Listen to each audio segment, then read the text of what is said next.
బిడ్డలారా చూడు, నా దేవుడి కార్యాలు చూడు. అంతమంది మేధావులు వెధవలైపోయారు చూడు. ఒక బాలుడు, ఒక యవనస్తుడు దెబ్బకి. బాల్య దినముల యందే సృష్టికర్తను కలుసుకున్న యవనస్తుడు అతడు. వేకువనే దేవుని వెతికి ఆయన్ని హత్తుకున్నవాడు అతడు. దేవుడే నా ప్రపంచం, దేవుడే నా లోకం, ఆయన సంతోషమే నా సంతోషం, ఆయన నయమైనా చేయలే. భూమి మీద బతకడానికి కావలసినటువంటి జ్ఞానం నా తండ్రి ఇస్తాడు, నాకు ఆయన చాలు. పుట్టించిన నన్ను ఎలా బతికించాలో తెలుసు, ఎలా హెచ్చించాలో తెలుసు, ఏ స్థితిలో నన్ను ఉంచాలో తెలుసు. నాకు అన్నిటికంటే ఆయన ముఖ్యం అని దేవుణ్ణి బాల్య దినముల యందే వేకువనే వెతికినోళ్ళు బిడ్డలారా. తమ్ముడా, ఇప్పటిదాకా వైఫల్యాల్లో ప్రయాణం చేసావా? చెల్లి, తమ్ముడు, తేడాపడ్డావా? Don't worry. ఇదిగో నీ లైఫ్ ఇంకా అస్తమయం కాల, వేకువలోనే ఉన్నావు. ఇప్పుడు కలుసుకో దేవుణ్ణి. ఇక నుంచి కలుసుకో, ఇక నుంచి కలుసుకో. ఆయన నువ్వు, నువ్వు ఆయన. మన బంధము అనుబంధము. ఆగో ఆగో, నా పాట మీ పాట, నా పాట మీ పాట. ఎంతమంది పాడాలనుకుంటున్నారు ఈ పాట? ఇదేంది? ఇక నుంచి మీరు అలా ఫిక్స్ అయిపోయారా? లేకపోతే నేను చెప్తున్నానని కాసేపు? నేనైతే అండి, నాకు నిజంగా నా లైఫ్ అద్భుతం, దేవుని కృప, ధన్యుణ్ణి. ఎందుకు తెలుసా? నాకు కూడా వేకువలోనే దొరికాడు ఆయన. వేకువలో దొరికాడు, అంతా 20 ఏళ్లలోపు దొరికాడు. అది ఎంత అద్భుతమో.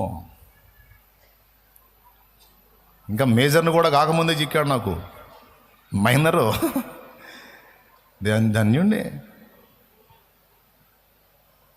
ఇక అప్పటి నుంచి ఇక డ్యూయట్ ఫిక్స్ అయిపోయాను నేను. యేసయ్య నాకు ఎప్పుడు పరిచయం అయ్యాడో, ఆయనను గురించి ఎప్పుడైతే తెలుసుకున్నానో ఇంక అప్పుడు ఫిక్స్ అయిపోయాను. అన్నిటికంటే, అందరికంటే ఉత్తమమైన వాడు, ఉన్నతమైన వాడు, శాశ్వతమైన వాడు, అక్షయమైన వాడు, ఎప్పటికీ నాకు తోడుండేవాడు, నమ్మకమైన వాడు, వంచన చేయని వాడు, మోసం చేయని వాడు, మరచిపోని వాడు, కొండంత బలమున్నవాడు, కొండలను సైతం నిర్మించిన వాడు, హల్లెలూయా, అన్నిటికీ చాలినవాడు, ఎల్లప్పుడూ ఉన్నవాడు, జ్ఞానం ఉన్నవాడు, బలం ఉన్నవాడు, ధనం ఉన్నవాడు, సిరి ఉన్నవాడు, శ్రీమంతుడైన వాడు, తెలివి ఉన్నవాడు, తెలివి తక్కువ వాళ్ళకు కూడా తెలివి ఇవ్వగలిగిన జ్ఞానం ఉన్నవాడు, పిచ్చోళ్ళను మేధావులుగా చేయగలవాడు, స్వస్థత ఉన్నవాడు, బలం ఉన్నవాడు, జీవం ఉన్నవాడు, ఆరోగ్యం ఉన్నవాడు, ఆరోగ్యం ఇయ్యగలవాడు, అన్నిటికంటే పైన ఉన్నవాడు, ఆదిలో ఉన్నవాడు, అంతంలో ఉన్నవాడు, ఎల్లప్పుడూ ఉండేవాడు, ఇప్పుడు నాతో కూడా ఉన్నవాడు, నీతో ఉన్నవాడు, నేను మర్చిపోయినా నన్ను మర్చిపోనివాడు, నేను చేయి విడిచినా నన్ను చేయి విడవని వాడు నాకు దొరికాడు. హల్లెలూయా. నేనేదో గాలిని కొట్టినట్టు మాట్లాడట్లేదు, ఏదో ఆధారం లేని వాటిని ఆధారం చేసుకొని మాట్లాడట్లా, నిజమైన వాడిని కనుగొన్నందున ధన్యుణ్ణని మాట్లాడుతున్నాను. ఆ రిజల్ట్ కూడా నేను పొంది మాట్లాడుతున్నా. యా, లేకపోతే 20 సంవత్సరాల లైఫ్ అంటే 20-21 అంటే వాడి ఆలోచనలు ఎట్టంటే ఊహించండి. అస్సలు వాడికి లోకం పట్టిద్దా? పట్టదు. కానీ ఆ దశలో దేవుడు నన్ను కనుగొని మనోనేత్రాలు వెలిగించినప్పుడు ఇక ఆయన తర్వాత ఏదైనా అంతా ఆయనే కనపడ్డాడు. అప్పుడు ఇక డ్యూయట్ పాడుకోవడానికి ఫిక్స్ అయిపోయి. ఏం డ్యూయట్ అది? ఇప్పుడు పాడండి. మీరు ఎవరు అలా ఫిక్స్ అయ్యారు? పాడండి. ఊరు పాడుతున్నారా? ఆహా. కులం లేదు, మతం లేదు, డబ్బు లేదు, ఫ్రెండ్ లేదు, సెల్లు లేదు, గిల్లు లేదు, ఏం లేదు. ఆయన నేను.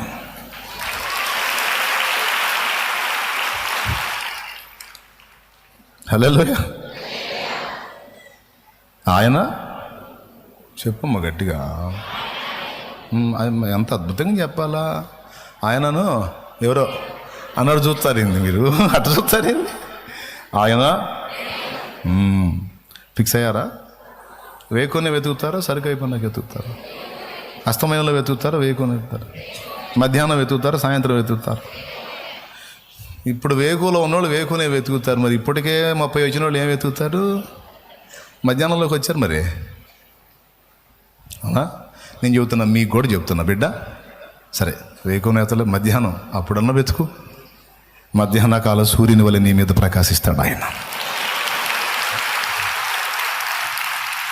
కాకపోతే కొంత టైం పోగొట్టుకున్నావు. వేకున వెతికిన కూడా అంత బెనిఫిట్ అయితే ఉండదు. వేకునే అంటే బాల్య దినముల యందే దేవునికి కనెక్ట్ అయిన వాడికి ఉన్నంత అనుకూలత నీకు ఉండదు. ఎందుకంటే బాల్య దినాల నుంచి దేవునికి కనెక్ట్ అయినవాడు కాస్త కూస్త బాగా ఎరుగుంటాడు ఆయన్ని. తండ్రి వేలు పట్టుకుని నడిపించబడతారు కదా, కొంతమంది ఆ తండ్రి వేలు పట్టుకుని నడుస్తారు. అట్లా నడిచిన వాడే దావీదు, అట్లా నడిచిన వాడే ఇర్మియా, అట్లా నడిచిన వాడే సమూయేలు, అట్లా నడిచిన వాడే యోసేపు, అట్లా నడిచినదే ఎస్తేరు, అట్లా నడిచినదే మరియా.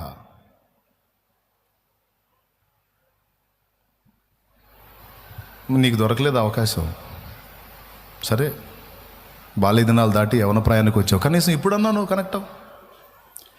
అది కూడా దాటి వచ్చావా? మధ్యాహ్నం దాటి సాయంత్రానికి వచ్చావా అంటే ఇక 40 దాటుతున్నావా? కనీసం ఈ దశలోనన్నా కాస్త దేవుణ్ణి కనెక్ట్ అవ్వు. అది కూడా దాటి 60కి వచ్చావా? ఇక రాత్రికి వెళ్ళిపోయావా? డోంట్ వరీ, ఆ దశ కూడా నిన్ను కనికరించగలడు ఆయన.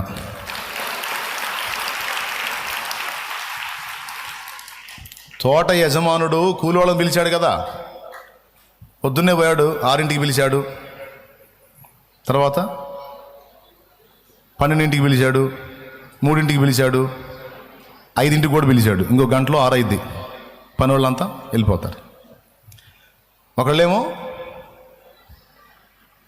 6ంటికి, ఒకరేమో 12ంటికి, ఒకరేమో 3ంటికి, ఒకరేమో 5ంటికి. అందరికీ జీతం ఇచ్చాడా లేదా? అందరికి జీతం ఇచ్చాడు. ఎట్లా ఇచ్చాడు? తేడాగా ఇచ్చాడా, సమానంగా ఇచ్చాడా? సో జీవిత ఆరంభంలో నుంచి కష్టపడ్డ వాడికి అదే జీతం, చివరి గంటలో వచ్చి కష్టపడ్డ మనిషికి కూడా అదే జీతం.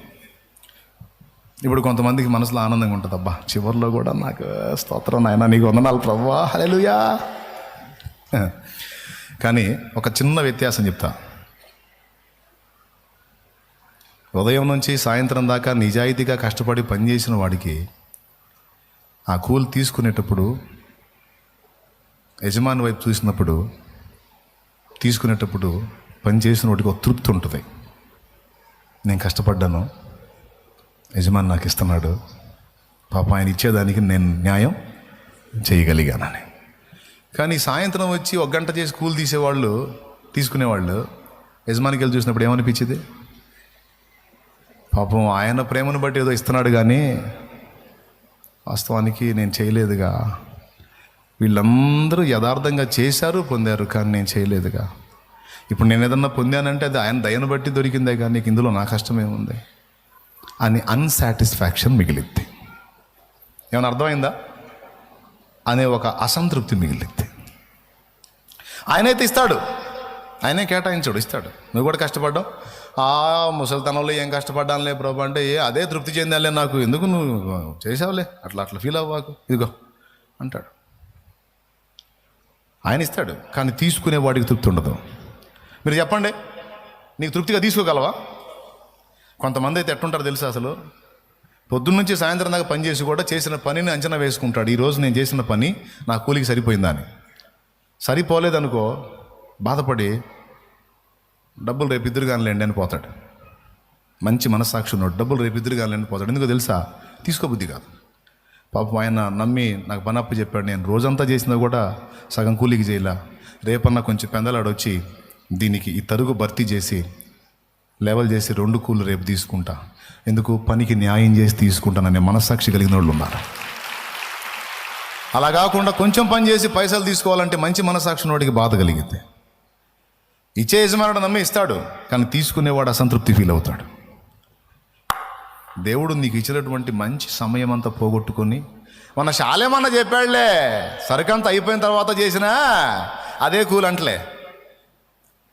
ఓ ఫస్ట్ నుంచి కొట్టుకున్న వాళ్ళకి అదే కూలే, చివర్లో వచ్చి ఊరక అట్లా మనం అట్లా అన్నా కూడా అదే కూలి అంటలే, అందరికీ సమానమైన అంటలే.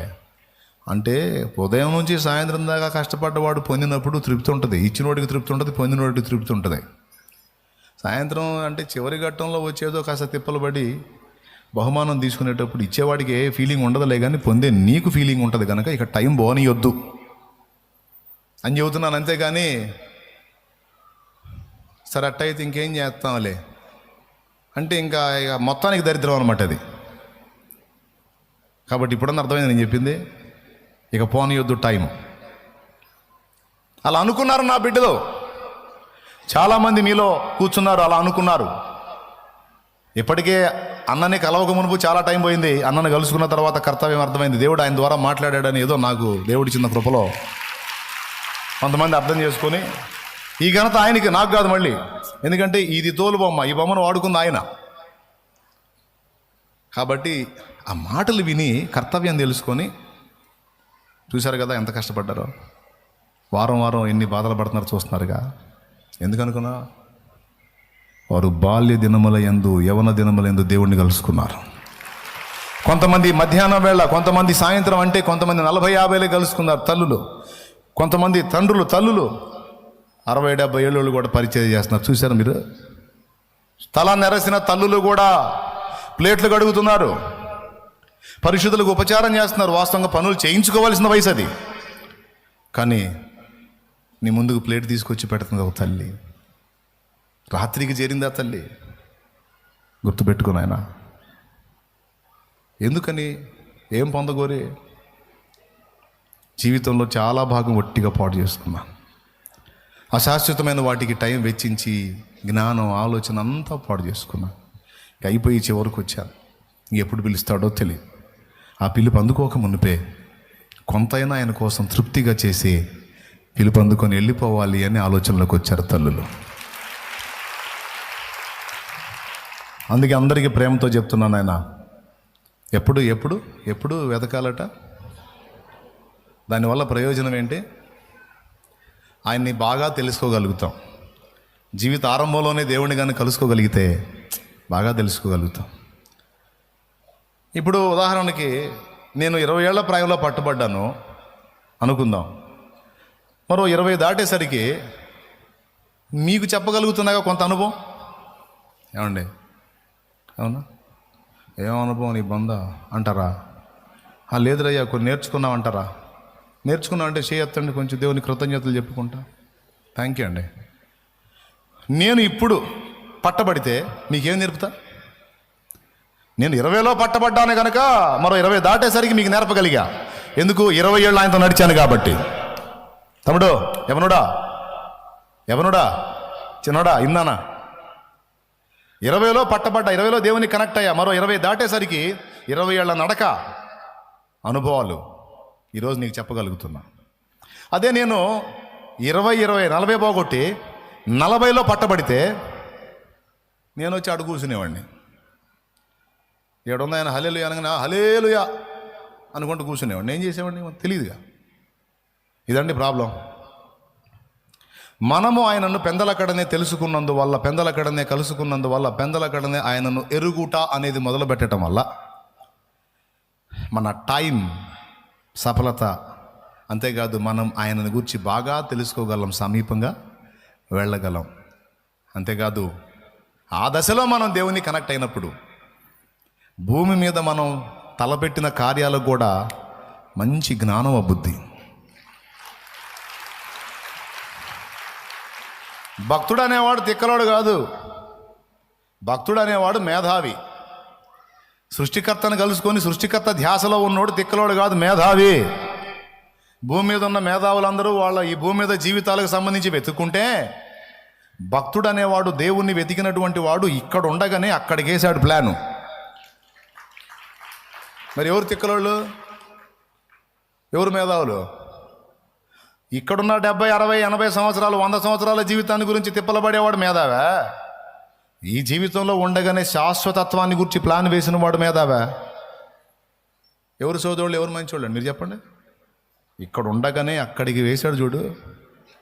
రేపు ఆత్మరక్షణ గురించి ఆలోచించాడు చూడు, నిత్యత్వంలో జీవితాన్ని గురించి ఆలోచించాడు. అది తెలివి. ఈ జ్ఞానం ఎవరిస్తారు? దేవుడే.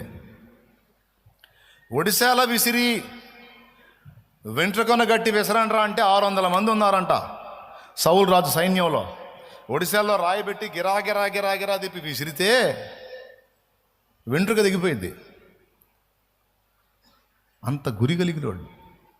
కానీ ఒక్కడు పోలా గొలియాత్ మీదకి. ఎందుకు? ఆ ఐడియా రాలా. ఒడిశాలను ఉపయోగించి వాడిని ఇట్లా కూలగొట్టొచ్చు అన్న ఐడియా వాళ్ళకి రాలా. వాళ్ళు ఏ కాడికి వాడేది ఎంత పొడుగున్నాడని చూస్తున్నారు. స్తోత్రం. ఇంత పొడుగున్నాడు, మనిషి అయ్యి రాక్షసుడు ఇడేంది ఎత్తున్నట్టు ఏందిరా అసలు. అయినా పైనుంచి కింద దాకా కవచాలు వేసుకున్నాడు. ఇప్పుడు మన కత్తి ఉండి ఏం లాభం, ఈటుండి ఏం లాభం, బాణం ఉండి ఏం లాభం, ఏది ఉండి ఏం లాభం? ఎడగొట్టాలా? అంత పెద్ద డాల్ ఉంది, బగారు డేషా మీద ప్లేట్ లాగా. అరే మనం ఈటీసినా సరే వాడు ఊరక అంచు అడ్డం పెట్టినా సరే అది పడిపోద్ది. డాలు, పెద్ద డాలు, చక్రం పెద్ద డాలు. అంత పెద్ద ఈట, అంత పెద్ద డాలు, అంత పొడవు మనిషి, నిలువున కవచాలు. అబ్బా కష్టమండి. మేధావులు. కానీ వేకువనే వెతికేవాడు వచ్చాడు ఆడికి. ఎవరిని వెతికేవాడు? దావీదు. చూశాడు వీళ్ళు కత్తులు ఈటలు బెళ్ళాలు తీసుకున్నారు, వాడేమో అన్ని పైనుంచి కింద కవచాలు వేసుకున్నాడు. సో వాడిని ఎదుర్కోవటం కష్టం. నేను ఎట్లా వీడిని ఎదుర్కోవచ్చు? దేవా, తళుక్కను మెరిసింది మెరుపు. స్తోత్రం. దావీదు, వాడి చేతిలో డాల్ ఉందా? లేదు ప్రభా, పక్కోడి చేతిలో ఉంది. డాల్ పక్కోడి చేతిలో ఉంది. మరి డాల్ పక్కోడి చేతిలో ఉన్నప్పుడు వాడిని కొట్టొచ్చుగా? అవును కదా, కొట్టొచ్చుగా. దేంతో కొట్టాలి? ఈట తీసుకొని కొట్టొచ్చుగా. పిచ్చోడా, నువ్వు ఈట తీసుకుంటే వాడు ఆ డాల్ తీసుకుంటాడు. అప్పటిదాకా పక్కోడి దగ్గర ఉంది డాలు. నువ్వు ఈట తీసుకున్నావు అనుకో, మరి ఈడేదో ఆయుధం ప్రయోగించబోతున్నాడు నా మీద, వెంటనే పక్కనోడి దగ్గర డాల్ తీసుకుంటాడు. డాల్ ఇటు రాని పాయింటే ప్రభువా. మరి బాణం, నువ్వు బాణం తీసుకున్నావు, డాల్ తీసుకుంటాడు. కరెక్టే. కత్తి తీసుకున్నా కూడా డాల్ తీసుకుంటాడు కాడు. నేను కత్తి తీసుకొని పోయినా డాల్ తీసుకుంటాడు. ఇప్పుడు నేను ఏది తీసుకొని పోయినా వాడు కాపాడుకుంటాడు. డాల్ అడ్డం పెట్టి నన్ను వేసేస్తాడు. ఐడియా ఈ తండ్రి. స్తోత్రం. అందుకే వాడు ఆయుధాలు అనుకునేవేవి నువ్వు తీసుకెళ్ళకూడదు. వాడు నిన్ను తక్కువ అంచనా వేయాలి, అంతే, సింపుల్.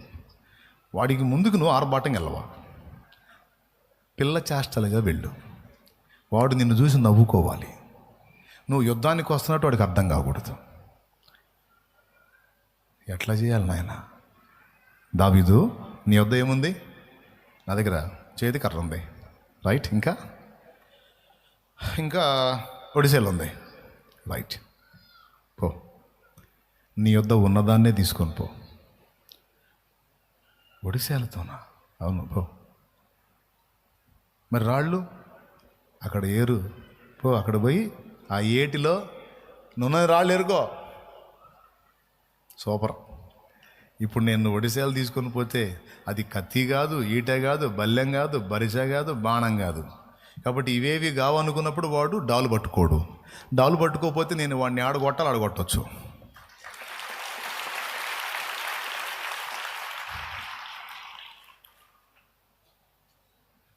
మరి అంతమంది ఉన్నారు కదండి, రాజు మొదలుకొని సైనికుల వరకు, ఆఖరికి దావీదు అన్నలు కూడా ఉన్నారు అక్కడ. ఒక్కడికి కూడా ఐడియా రాలా. వాళ్ళు తిక్కలోళ్ళు కాదు. ఎట్లా పోతే వాడు ఎలా అలర్ట్ అవుతాడో వాళ్ళకి తెలుసు. అందుకే ఇశ్రాయేలుకు జై జై జై అంటున్నారు. వాడు రాగానే ఇవాళ కూడా వస్తున్నాడు వీడు, రోజు వస్తున్నాడు వీడు, ఆగిపోతున్నారు. తన భక్తుడు, తన దాసుడు కాసేది గొర్రెలే, కానీ వెతికేది దేవుణ్ణి. నీవు ప్రేమించిన గొర్రెలన్నిటినీ ఎల్లప్పుడూ చెయ్యి విడువక. నీవు ప్రేమించిన గొర్రెలన్నిటినీ ఎల్లప్పుడూ చెయ్యి విడువక. అంతము వరకు కాపాడు దేవా, అంతము వరకు కాపాడు దేవా. నీవే నా మంచి కాపరివి, నీవే నా మంచి కాపరివి, నీవే నా మంచి కాపరివి, నీవే నా మంచి కాపరివి. ఓ ప్రభువా,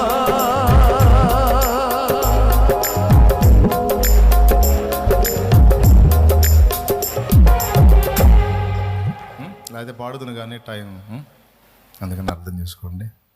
పాడాలని ఉంది కానీ మళ్ళీ మీకు ఇబ్బంది కలిగిద్ది, నడుము లేపులు అట్లా ఉంటాయి కదా, అందుకని. ఏమండి పాడాలా?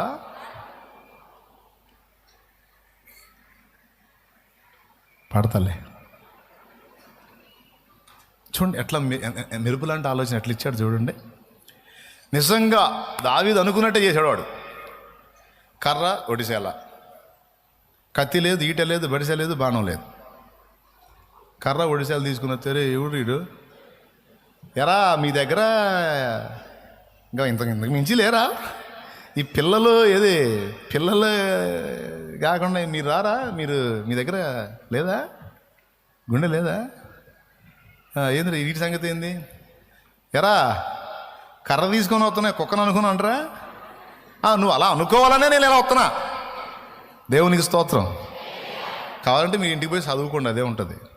కర్ర తీసుకొని వచ్చుచున్నావు, నేనేమన్నా కుక్కనా? నువ్వు అలా అనుకోవాలని నీకు గెటప్తో వస్తున్నా. ఐడియా నాది కాదు, అయింది. ఇప్పుడు చెప్పండి, దేవుని భక్తి సాధన నిష్ఫలమా? ఎప్పుడు మెరిపించాలో అప్పుడు మెరిపిస్తాడు తల్లి. నీకు ఆలోచన ఆయన. నువ్వు కరెక్ట్గా చేసావంటే, సరిగ్గా దేవుని పాదాలు పట్టుకొని ఒక ప్రయత్నం చేసావంటే చుట్టూ చూసేవాళ్ళకి మైండ్ బ్లాక్ అయిపోద్ది అంతే. ఇప్పటికే కొన్ని అనుభవాలు ఉన్నాయి, నీకున్నాయి ఆల్రెడీ. దేవుని బట్టి నువ్వు చేసిన కార్యాలు సక్సెస్ అయినప్పుడు కొంతమంది ఇలా అయిద్దని అసలు ఊహించలేదు మేమని నిన్ను గణపరిచిన వాళ్ళు కూడా ఉన్నారు. ఎంతమందికి ఉంది అనుభవం అది? మళ్ళీ అంతసేటు ఫీట్లు చేసినోడికి అందదు అది.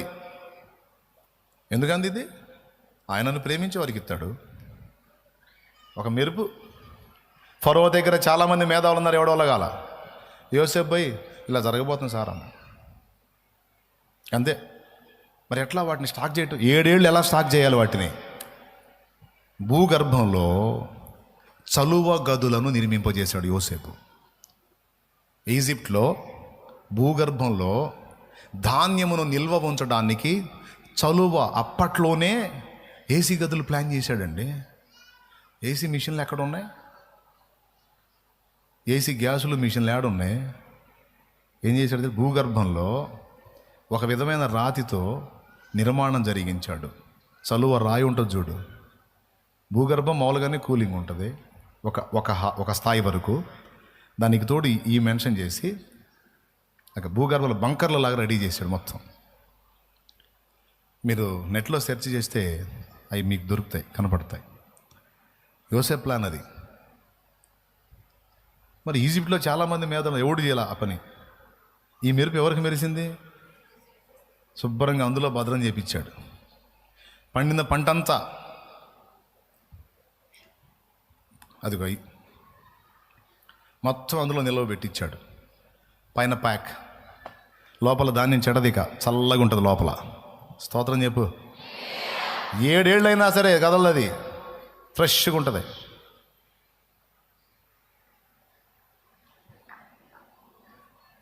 దేవునికి మహిమ కలుగునుగాక. మళ్ళీ ఏంది ఆయన చేసేది? ఏంటిది అది? మరి అంతే కదండి, వాళ్ళే పెద్ద ఇంజనీర్లా ఏమన్నానా?